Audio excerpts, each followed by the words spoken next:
In today's video, I'm going to teach you build a production-ready e-commerce app with Claude step by step. We'll start by deciding on your e-commerce stack. Pick a front end you're comfortable with, like Next.js or React, and pair it with a backend in Node using Express or Python with Fast API. Choose a relational database such as PostgreSQL or MySQL for reliable transactions. For payments, Stripe or PayPal both work well. We'll use Stripe in test mode to keep things safe while building.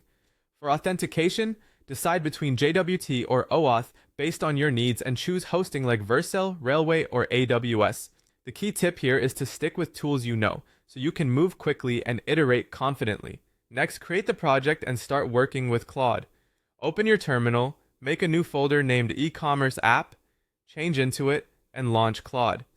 This sets up a clean workspace and gets your AI coding partner ready. Now give Claude the master e-commerce prompt. Tell it to act as a senior e-commerce engineer building a production-ready app with a product catalog, search and filters, cart, checkout, payments, orders, an admin dashboard, and inventory management.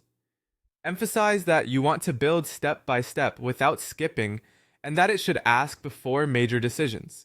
This keeps the plan aligned with your choices. Have Claude propose the full architecture and folder structure. Review the plan for clarity.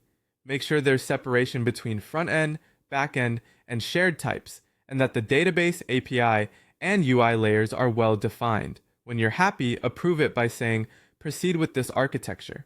Ask Claude to scaffold the project.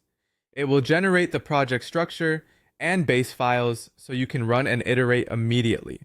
Ensure environment variables are referenced but not hard-coded. Then build the core features. Implement product CRUD with categories, images, and pricing. Add cart logic so users can add, remove, and update quantities. Create the checkout flow that generates orders. Integrate Stripe in test mode for payment processing. Provide order tracking and an order history page for users. Create an admin dashboard to manage products